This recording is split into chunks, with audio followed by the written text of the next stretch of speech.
Hello दोस्तों, नमस्ते, नमस्कार। तो कैसे हैं आप लोग? उम्मीद करते हैं दोस्तों कि आप लोग बहुत ही अच्छे होंगे और तैयारी आपकी ज़बरदस्त शानदार चल रही होगी। तो आज प्रश्न देखेंगे हम लोग दोस्तों, यहाँ पे राग से रिलेटेड हम लोग प्रश्न देखने वाले हैं। राग संबंधी जो महत्वपूर्ण प्रश्न देखने जब को मिलता है आपके एग्जाम्स में, तो उन सब प्रश्नों को जो है यहाँ से पूछे जाने की संभावना थोड़ी-सी बनेगी, क्योंकि प्रश्न यहाँ पे जो है इम्पोर्टेंट प्रश्न आज रखे हुए हैं। 30 प्रश्न आपको देखने के लिए मिल जाएँगे राग से रिलेटेड। तो चलिए हम सेशन को शुरू करेंगे। लेकिन उससे पहले आपसे खास छोटी-सी एक रिक्वेस्ट है मेरे दोस्तों कि अगर आप लोग हमारे साथ इस चैनल पे नए जुड़े हैं या फिर आप अगर पुराने ही क्यों ना हो, अगर आप दोस्तों चैनल को सब्सक्राइब नहीं किए हैं तो सब्सक्राइब प्लीज़ दोस्तों कर लीजिएगा, क्योंकि सारा कुछ आपके लिए है। तो बस आपका जो प्यार है वही केवल मेरे लिए होना चाहिए। तो चलिए बस उतना सा जता दीजिएगा, वीडियो को लाइक करके, चैनल को सब्सक्राइब करके, और आने वाले जितने भी वीडियो आपके पास पहुंच जाए, तो ऐसा करने के लिए आप लोग नोटिफिकेशन को भी ऑल पे सेट कर लीजिएगा सब्सक्राइब करने के बाद। चलिए देखेंगे हम पहला प्रश्न। अहीर भैरव दो रागांगों के मिश्रण से बना है। दोस्तों कौन से दो रागांग है, किसके दो मिश्रण से बना है? इसका जवाब क्या हो जाएगा? क्या आपका भैरव काफी होगा, भैरव मल्हार होगा, या फिर भैरव तथा कल्याण होगा? इसका जवाब क्या होगा?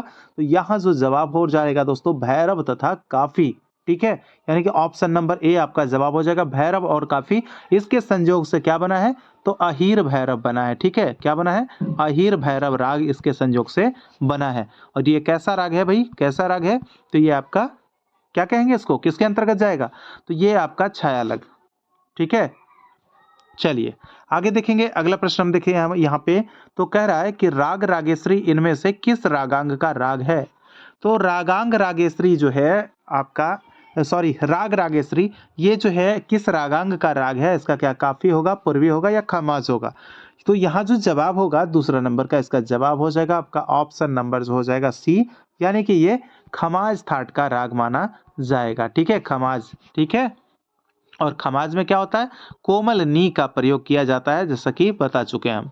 आगे देखेंगे अगला प्रश्न हमारा तीसरा नंबर का, कि जो राग दिन के 12 से रात्रि के 12 बजे तक गाए जाते हैं उन्हें क्या कहते हैं? ठीक है, तो उन्हें क्या कहते हैं? तो इसका क्या उत्तरांग होगा, संधि प्रकाश या फिर पूर्वांग? इसका जवाब हो जाएगा दोस्तों ऑप्शन नंबर सी हो जाएगा, पूर्वांग कहेंगे इसको। कि जो राग 12 बजे रात्रि से, ठीक है, 12 बजे रात्रि से 12, सॉरी, दिन के 12 बजे से रात्रि के 12 बजे तक गाए जाएंगे, उसे पूर्वांग कहेंगे। ठीक है, अब आगे देखिए अगला प्रश्न आप लोग को दिखाते हैं क्या है। यहीं पे कंफ्यूजन सारा मिटा लेना है। जो राग रात्रि के 12 से, ठीक है, अब यहाँ पे क्या है? नाइट, यानी कि रात्रि के जो है 12 से, ठीक है, और दिन के यानी कि दोपहर के 12 बजे तक गाए जाते हो, उन्हें क्या कहते हैं? उत्तरांग, संधि प्रकाश, पूर्वांग, क्या कहेंगे? तो यहाँ पे देखिए रात्रि में अब 12 है ना, तो रात्रि के 12 से जो है समय जो है उतरना शुरू हो जाता है आपका, और आ जाता है कहाँ? दिन आ जाती है। ठीक है, तो यहाँ जवाब क्या हो जाएगा? ऑप्शन नंबर ए हो जाएगा, रात्रि 12 से दिन के 12 के बीच गाए जाने वाले रागों को उत्तरांग राग कहते हैं। आगे देखेंगे अगला प्रश्न हमारा क्या पूछ रहा है। राग बहार किन किन रागों के मिश्रण से बना है? क्या श्री भैरवी रंजनी, बिलावल या कल्याण, और बागेश्वरी अडाना या मियां मल्हार साथ में? तो कौन कौन से ये तीन रागों के मिश्रण से, दो रागों के या तीन रागों के? जवाब देना है आपको। तो राग बहार जो है, अगर हम बहार की बात कर लेंगे तो ये मियां मल्हार का संप्रकृति राग के रूप में भी जाना जाता है। ठीक है, तो यहाँ पांचवा नंबर जो हमारा प्रश्न हो जाएगा, ये क्या कह रहा है? इसका जवाब होगा बागेश्वरी, अडाना और मियां मल्हार। ऑप्शन नंबर सी इसका सही जवाब हो जाएगा। आगे देखिए अगला प्रश्न हमारा क्या पूछ रहा है, कि भैरव अंग को व्यक्त करने वाला स्वर वाला सबसे उपयुक्त समूह, क्या ये आपका गम ग रेसा, या फिर गम रेसा, या आपके निसा रे ग ध? ठीक है, ध ग। तो यह क्या होगा यहाँ पे? तो यहाँ पे ऑप्शन नंबर बी हो जाएगा, गम रेसा। ये किस अंग को दर्शाता है? ये आपके भैरव अंग को दर्शाता है। ठीक है, भैरव, जो कि प्रातःकालीन संधि प्रकाश राग है भैरव। आगे देखेंगे अगला प्रश्न हमारा सातवां नंबर का प्रश्न है, कि राग जो है, राग देवगिरी बिलावल में ग और नी, देखिएगा ग है और नी है, किस प्रकार प्रयुक्त होते हैं? ग नी कैसा लगता है किस राग में? तो भाई राग देवगिरी बिलावल में। तो कैसा लगता है ग नी? क्या शुद्ध ग और कोमल नी लगता है, शुद्ध ग और दोनों नी लगता है, मंद्र ग और शुद्ध नी लगता है? ठीक है, तो जवाब यहाँ पे क्या हो जाएगा इसका जो जवाब हो जाएगा सातवां नंबर का, क्या होगा जवाब? यहाँ पे हो जाएगा शुद्ध ग और दोनों नी। ठीक है, ऑप्शन नंबर बी, यानी कि ग जो लगेगा इसमें देवगिरी बिलावल में, ये आपका ग लगेगा, कैसा लगेगा, शुद्ध लगेगा। और नी कैसा लगेगा, नी जो है ये आपका दोनों वाला लगेगा, दोनों, एक तो आपका शुद्ध वाला भी लगेगा और दूसरा आपका कोमल वाला भी लगेगा। ठीक है, तो प्रश्न यही पूछना चाह रहा था। देखेंगे आगे, 8वां नंबर प्रश्न हमारा क्या है, राग रागेश्वरी की का जाति है। देखिए, राग रागेश्वरी की अगर हम जाति की अगर हम बात कर लेंगे तो 8वां नंबर प्रश्न जो है हमारा, सबसे पहले थाट क्या हो जाएगा रागेश्वरी का, तो थाट आपका माना जाता है कि ये खमाज थाट का राग माना जाता है। ठीक है, थाट इसका क्या हो जाएगा, खमाज। वहीं अगर वादी संवादी कोई आपसे पूछ दे तो क्या जवाब देंगे, तो वादी संवादी ग और नी देना है। ठीक है, ग वादी और संवादी इसका हो जाएगा नी। अगर आपसे कोई पूछ दे कि गायन समय बता दो बेटा जरा, गायन समय इसका क्या है, तो रात्रि का बताना है, रात्रि का द्वितीय पहर। ठीक है, रात्रि का दूसरा पहर बताना है। ठीक है, ठीक है। तो दोस्तों अब यहाँ पे देखेंगे कि राग रागेश्वरी की जाति, तो भाई इसकी जाति क्या हो जाएगी, तो इसकी जाति जो होगी आपकी यहाँ पे ऑप्शन नंबर ए, औडव साडव इसकी जाति मानी जाएगी राग रागेश्वरी की। ठीक है, चलिए आगे देखेंगे हम। 9वां नंबर प्रश्न है कि जय जयवंती राग है, क्या संधि प्रकाश है, प्रमेल प्रवेशक है या फिर संध्या कालीन है। तो यहाँ पे जवाब हो जाएगा दोस्तों ऑप्शन नंबर बी, आपका प्रमेल प्रवेशक राग हो जाएगा। क्योंकि ये जो है आपके खमाज थाट में माना तो जाता है, लेकिन खमाज थाट से ये कहाँ पहुंचता है, काफी थाट में भाई प्रवेश कर जाता है। तो जो राग एक थाट से दूसरे थाट में प्रवेश कर जाए उसे क्या कहेंगे, प्रमेल प्रवेशक कहेंगे, और वही आपका क्या है, जय जयवंती है। ठीक है, चलिए आगे देखेंगे। अगला प्रश्न हमारा 10वां नंबर का कि राग अलैया बिलावन में अंश स्वर कौन है। भैया अंश स्वर को हम बताए थे, क्या क्या बताए थे आप लोग को याद होगा, अंश स्वर को जीव स्वर भी बताए थे ना, जीव स्वर कहते हैं, वादी स्वर कहते हैं, वादी स्वर कहते हैं, प्रधान स्वर कहते हैं। ठीक है, क्या कहते हैं, प्रधान स्वर कहते हैं। तो ये सभी चीज जो है मैंने आप लोगों को बता रखा है। तो चलिए बताना है राग अलैया बिलावन में अंश स्वर कौन है। इसका जवाब क्या हो जाएगा, इसका जवाब हो जाएगा मेरे दोस्तों धैवत, यानी कि ऑप्शन नंबर सी हो जाएगा। और वहीं अगर आपसे अंश स्वर के बाद अगर क्या पूछे आपसे, वादी के बाद अगर संवादी पूछते तो क्या होगा, धैवत के बाद क्या हो जाता है, कंधार होगा। ठीक है, चलिए आगे देखिए। अगला प्रश्न हमारा 11 नंबर का प्रश्न पूछ रहा है कि भैरव और काफी के संयोग से किस राग का निर्माण होता है, क्या आनंद भैरव, अहीर भैरव या रामकली। यहां जवाब क्या होगा, एक तो आपका भैरव है, दूसरा आपका काफी है। तो काफी भैरव, सॉरी काफी और भैरव जो है मिलकर क्या बनाते हैं, भैरव और काफी मिलकर क्या बनाते हैं, क्या बनेगा, ये जो तीसरा राग जो उत्पन्न होगा उसे क्या कहेंगे, उसे कहेंगे अहीर भैरव। जवाब हो जाएगा हमारा option number B, Ahir Bhairav. ठीक है, तो अगर प्रश्न पूछेगा कि अहीर भैरव किसके संयोग से, तो एक तो आपका बोलना है क्या, भैरव, और प्लस क्या, काफी। ये दोनों राग जो है, इन दोनों रागों के मिश्रण से ही आपका अहीर भैरव का जन्म हुआ है। ठीक है, चलिए आगे देखेंगे। अगला प्रश्न हमारा 12 नंबर का कि पूर्वांग में भैरव और उत्तरांग में बिलावल के सम्मिश्रण वाला राग कौन सा है। यानी कि अगर हम बात करेंगे तो पूर्वांग में किसका भैरव का, और उत्तरांग में किसका, बिलावल का। यानी कि ऐसा जो सम्मिश्रण वाला जो राग है वो कौन सा है, क्या आनंद भैरव है, अहीर भैरव है या रामकली है, कौन सा हो जाएगा इसमें। इसका जो जवाब हो जाएगा आपका ऑप्शन नंबर ए हो जाएगा आनंद भैरव, जिसमें कि पूर्वांग में भैरव और उत्तरांग में बिलावल। ठीक है, चलिए आगे देखेंगे। 13 नंबर प्रश्न की तरफ हम बढ़े तो 13 नंबर प्रश्न क्या कह रहा है कि किस कलाकार ने राग बैरागी भैरव की रचना की है। क्या विनायक राव पटवर्धन है, अलाउद्दीन खां है या पंडित रविशंकर है। तो बैरागी भैरव की अगर बात किया जाए तो बैरागी भैरव है दोस्तों, इनके जो प्रचलन करता जो है ये कौन है, पंडित रविशंकर जी माने जाते हैं बैरागी भैरव के। थाट कौन सा, अगर आपसे पूछ दे कि भाई बैरागी भैरव का थाट कौन सा है, तो थाट आपका भैरव हो जाएगा। ठीक है, भैरव थाट। अगर पूछे कि जाति क्या, तो जाति इसकी बतानी है आपको औडव औडव। ठीक है, क्या बतानी है, औडव औडव इसकी जाति हो जाएगी। वादी संवादी पूछे तो मौसा आपको इसका वादी संवादी भी लगा देना है। गायन समय पूछे तो आपको बता देना है क्या, दीन का पहला पहर। ठीक है, फर्स्ट पहर। तो ये हो जाएगा किसके विषय में, तो राग बैरागी के विषय में हमने बताया। तो इसकी रचना जो रचनाकार जो है ये पंडित रविशंकर जी माने जाते हैं, जो कि सितार के जो है बहुत बड़े विख्याति ये रहे हैं। ठीक है, बहुत अच्छे वादक थे। आगे देखिए अगला प्रश्न हमारा 14 नंबर का, दोनों गंधार का प्रयोग किस राग में किया जाता है। दोनों गंधार, ठीक है, दोनों गंधारों का प्रयोग अगर पूछेगा तो किस राग में, इनमें से कौन सा राग, क्या जोग है, भोपाली है या फिर माल, कौन सा है। तो दोनों गंधार की अगर बात कर लेंगे तो इसका जवाब हो जाएगा ऑप्शन नंबर ए आपका क्या हो जाएगा, राग जोग, जो कि कहां से माना जाता है, राग जोग, जो कि आपके काफी थाट से माना जाता है। ठीक है, अगर हम बात कर लेंगे इसकी जाति की, तो जाति इसकी क्या हो जाएगी, इसकी भी जाति आपकी औडव औडव इसकी जाति हो जाएगी। ठीक है, क्लियर। अगर हम बात कर लेंगे इसके गायन समय की, तो यहाँ पे नाइट का दूसरा पहर यानी कि रात्रि का दूसरा पहर हो जाएगा। ठीक है, सेकेंड पहर। चलिए आगे देखिए, अगला प्रश्न हमारा 15 नंबर का प्रश्न है कि राग मियां की सारंग का वादी स्वर बताएं। तो मियां की सारंग जो है, मियां की सारंग, ये इसका जो आपका वादी स्वर जो होगा ये कौन सा हो जाएगा, इसका जवाब क्या हो जाएगा, इसका जवाब हो जाएगा रे।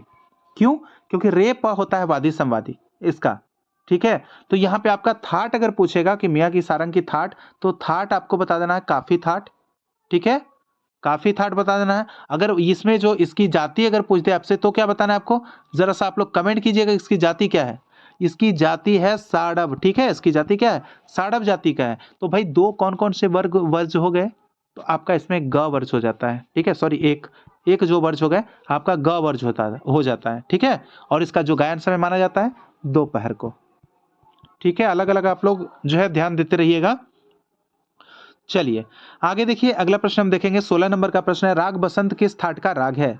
बसंत के विषय में अगर कहें तो यहाँ पे जो है थोड़ा सा मतभेद हो जाता है बसंत के बारे में, लेकिन यहाँ पे जो थाट मानेंगे हम लोग क्या मानेंगे, बसंत जो है किस थाट का है, ऑप्शन नंबर ए थोड़ा सा आपका पूर्वी थाट का हो जाएगा। ठीक है, अगर जाति पूछेगा कि जाति कौन सा है बसंत की, तो जाति जो आपकी हो जाएगी बसंत की, तो वो 5-7 यानी कि औडव और संपूर्ण इसकी जाति हो जाएगी।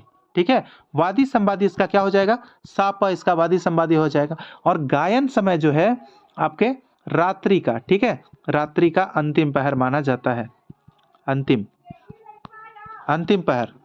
ठीक है, चलिए आगे देखेंगे 17 नंबर के प्रश्न की तरफ। तो यहाँ पे प्रश्न है हमारा कि राग वृंदावनी सारंग के वर्जित स्वर कौन से हैं, यानी वृंदावनी सारंग में वर्जित स्वर कौन कौन सा हो जाता है भाई, कौन कौन से वर्जित स्वर। तो देखिए वृंदावनी सारंग जो है यहाँ पे हम लोग जानते हैं कि ये इसका वादी संवादी क्या होता है, रे और प इसका वादी संवादी हो जाता है। ठीक है, रे और प इसका वादी संवादी होता है। और इसकी जाति के विषय में अगर बात करेगा तो यहाँ पे जाति हो जाएगी इसकी औडव और औडव। ठीक है, औडव और औडव इसकी जाति हो जाएगी, या औडव औडव। अगर आपसे पूछेगा कि इसका गायन समय कब होता है भाई, तो क्या बताना है, दीन का क्या बताना है, दूसरा पहर। इसको मध्याह्न काल भी कहा जाता है दोस्त, मध्याह्न भी कहा जाता है। लेकिन हमें प्रश्न मिला है यहाँ पे कि वर्जित स्वर कौन सा है, तो वर्जित क्या बताएंगे हम लोग, वर्जित को बताएंगे एक तो आपका रे भी वर्जित होता है, दूसरा आपका प भी वर्जित होता है। इसलिए उपयुक्त में से एक से अधिक यानी कि रे और प क्या होता है, इसमें वर्जित होता है, रे और प नहीं लगते हैं। चलिए आगे देखेंगे 18 नंबर का प्रश्न है कि राग भीम पलासी का वादी स्वर क्या है। देखिए भीम पलासी, सबसे पहले थाट की बात करें तो थाट इसका हो जाएगा आपका काफी। जाति की बात करें तो यहाँ पे क्या हो जाएगा, जाति की बात करें अगर भीम पलासी की, तो भीम पलासी आपके जाति हो जाएंगे 5-7 यानी कि औडव संपूर्ण। ठीक है, वादी संवादी की बात करें तो मसा हो जाएगा इसका। लेकिन प्रश्न हमारा क्या पूछ रहा है, वादी स्वर क्या है, तो वादी स्वर अभी क्या बताया मैंने, म बताया। ऑप्शन नंबर बी आपका सही जवाब, और बी मध्यम। आगे देखिए 19 नंबर का प्रश्न है कि राग ललित किस थाट का राग है। देखिए भैया राग ललित में थोड़ा सा मतभेद है। ठीक है, ललित में एक आपका जो है मारवा का भी माना जाता है, दूसरा आपका पूर्वी का भी माना जाता है। लेकिन आपको एक से अधिक वाला इन सभी में नहीं जाना है, आंसर एक से अधिक वाला में नहीं मारना है। ठीक है, अगर आयोग आपसे पूछेगा तो कोई एक विषय में ही पूछेगा, आप लोग याद रखिएगा। एक से अधिक वाला आंसर जो है ऐसा कतई नहीं मारना है ऐसे प्रश्नों में। क्यों नहीं मारना है, क्योंकि आयोग जो है या तो आपका मारवा मानकर पूछेगा या पूर्वी मानकर पूछेगा। अगर ऐसा करेगा तो या तो आपको केवल मारवा ही देगा या तो केवल आपको पूर्वी ही देगा। ठीक है, मैं यहाँ पे आपको बता रहा हूँ, लेकिन अभी तो हम लोग जो है बताने के लिए समझने के दृष्टिकोण से ऐसा करवा रहे हैं, लेकिन आयोग के सामने अगर ऐसा आए तो आपको एक से अधिक नहीं मारना है। ठीक है ना, ऐसे तो पूछेगा ही नहीं मेरे ख्याल से, ऐसे तो दोनों को एक साथ रखकर पूछेगा ही नहीं क्योंकि मतभेद है इसमें। ठीक है, तो देखिए मारवा भी होगा और पूर्वी भी होगा, आप लोग इसकी जानकारी रखिएगा। आप लोग इसका आंसर क्या दीजिएगा, हम तो उपरोक्त में से एक से अधिक नहीं देने वाले हैं। ठीक है, तो यहाँ पे आप लोग दोनों तरह का चीज जो है जान लीजिए। ठीक है, अगर ललित जो है आपके, अगर माना जाए कि ललित जो है आपका कौन सा थाट का, पूर्वी थाट की अगर हो जाए तो इसमें अगर कहेगा तो जाति इसकी क्या हो जाएगी, 6 यानी कि साडव और साडव इसकी क्या हो जाएगी, जाति हो जाएगी। ठीक है, और वहीं म और सा इसका क्या हो जाता है, वादी और संवादी, और इसका दीन का प्रथम पहर, दीन का क्या हो जाता है, प्रथम पहर इसका गायन समय भी माना जाता है, किसका, ललित का। ठीक है, चलिए, तो मानने वाले भाई पूर्वी से भी मानते हैं, मारवा से भी मानते हैं, आप देखिए आप किससे मानेंगे। लेकिन अभी जो मैंने बताया ये पूर्वी को मानकर ही बताया गया है, आपका वादी संवादी और गायन समय हम पूर्वी को मानकर ही बताए हैं। पता नहीं मारवा में क्या है, आप लोग कमेंट कीजिएगा। ठीक है, चलिए देखिए, राग नारायणी के आरोह में वर्जित स्वर को शामिल होता है, वर्जित स्वर में शामिल होता है, यानी कि कौन कौन सा स्वर होते हैं राग नारायणी में जो कि वर्जित माने जाते हैं, कौन कौन से। तो एक तो आपका देखिए यहाँ पे जो दे रहा है, एक तो आपका गंधार होता है, दूसरा क्या होता है, निषाद होता है। तो निषाद और गंधार जो है ये दोनों आपका वर्जित होता है। तो यहाँ पे आंसर हम दे देंगे एक से अधिक। ठीक है, यहाँ पे आंसर हम दे देंगे एक से अधिक। अगर हम बात कर लेंगे नारायणी की तो इसकी जाति क्या हो गई, इसकी जाति हो गई आपके वर्जित स्वरों में, ये शामिल तो होता ही है। तो जाति एक तरफ तो औडव होना होगा। ठीक है, तो औडव यानी कि आपके 5 हो जाएंगे, यानी कि 5 यानी बोले तो क्या हो जाएगा, औडव। ठीक है, और क्या हो जाएगा, साडव, इसकी जाति क्या हो जाएगी, नारायणी की, औडव साडव जाति, और सा और प इसकी वादी संवादी, और रात्रि का दूसरा पहर इसका गायन, रात्रि का सेकंड पहर इसका क्या हो जाता है, गायन समय माना जाता है। चलिए आगे देखेंगे 21 नंबर का प्रश्न हमारा क्या पूछ रहा है। 21 नंबर का प्रश्न है हमारा, राग रागेश्वरी के न्यास के स्वर हैं, राग रागेश्वरी। ठीक है, इसके न्यास के स्वर को अगर हम देखेंगे तो म भी होगा, ग भी होगा, ध भी होगा। तो चलिए डायरेक्ट आपको आंसर बता देते हैं उपरोक्त में से एक से अधिक, क्योंकि ये न्यास के स्वर क्या होते हैं भाई, आप लोग कमेंट कीजिएगा। बहुत बार मैंने करवाया कि ये न्यास के स्वर क्या होते हैं। ठीक है, तो न्यास के स्वर आप लोग को कमेंट करना है कि न्यास के स्वर किसे कहते हैं, न्यास का स्वर क्या होता है। तो ये आपके तीनों म, ग और ध, ये तीनों है मगध। ठीक है भाई, तो रागेश्वरी में क्या है, आपके न्यास के स्वर हैं। ठीक है, अगर पूछेगा आपसे कि भाई इसमें जो बताना है आपको कि रागेश्वरी जो है इसकी वादी संवादी क्या होगी, तो ग और नी इसका वादी संवादी हो जाता है, और आपके औडव और साडव इसका क्या होता है, औडव साडव इसकी जाति हो जाती है, और रात्रि का दूसरा पहर इसका गायन हो जाता है। ठीक है, दूसरा पहर। चलिए आगे देखेंगे 22 नंबर का प्रश्न है कि राग देवगिरी बिलावल की थाट का नाम क्या है, कौन से थाट का है, थाट बताना है। तो इसका बिलावल, देवगिरी बिलावल, तो इसका जवाब हो जाएगा बिलावल, ऑप्शन नंबर सी। ठीक है, ऑप्शन नंबर सी। जाति पूछेगा तो यहाँ पे आपको जाति बताना है, साडव संपूर्ण। ठीक है, साडव और संपूर्ण इसकी जाति हो जाएगी। वहीं इसके सा और प इसके भी वादी संवादी हो जाते हैं, और दीन का, ठीक है, दीन का प्रथम पहर, प्रथम पहर, फर्स्ट पहर इसका क्या हो जाता है, गायन समय माना जाता है। तो क्लियर रखिएगा ये सब।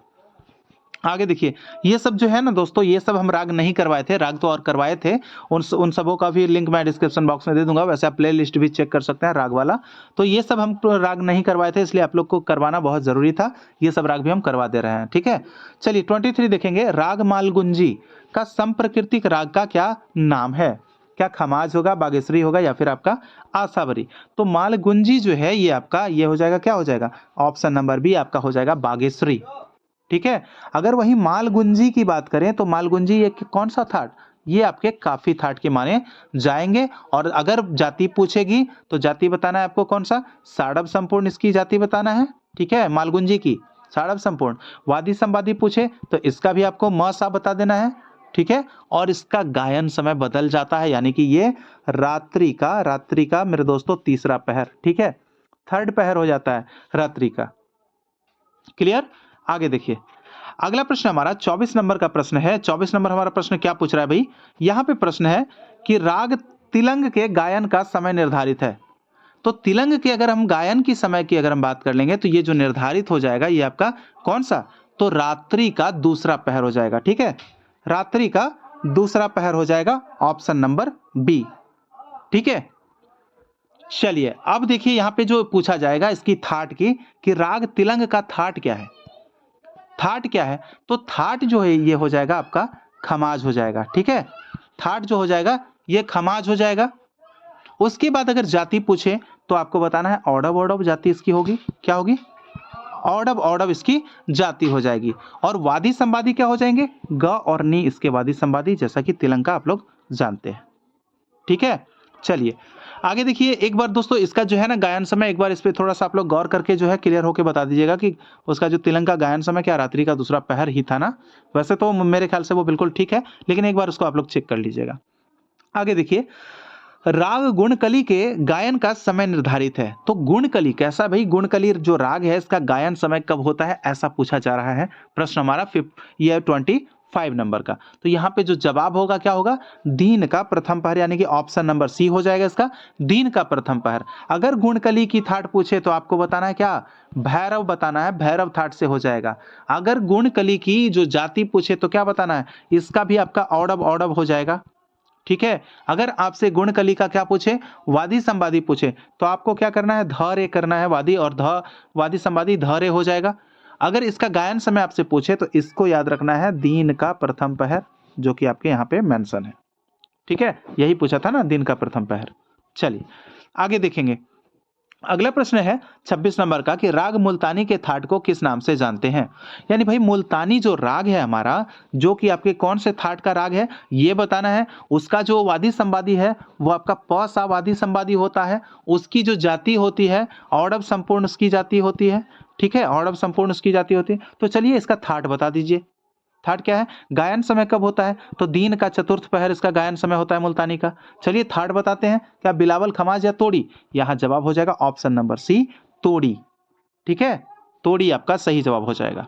आगे देखेंगे, 27 नंबर का प्रश्न हमारा पूछा जा रहा है कि निम्न में से कौन सा आश्रय राग नहीं है। भैया नहीं वाला पूछा जा रहा है, क्या शुद्ध कल्याण, बिलास खानी तोड़ी, बैरागी भैरवी, कौन सा हो जाएगा। देखिए अगर केवल कल्याण रहता तो होता, केवल तोड़ी रहता तो होता, केवल भैरवी रहता तो होता, लेकिन यहाँ पे कोई जो है कौन नहीं है। तो यहाँ पे कौन नहीं है, तो भैया यहाँ पे सभी नहीं है। ठीक है, कौन नहीं है, सभी नहीं है। तो आंसर क्या बनेगा, उपयुक्त में से एक से अधिक, यानी कि कोई नहीं है यहाँ पे। ठीक है, उपयुक्त में से एक से अधिक बनेगा, नहीं है तो कौन सा नहीं है, तो एक से अधिक जो है नहीं है। समझिएगा इस चीज को आंसर देने में।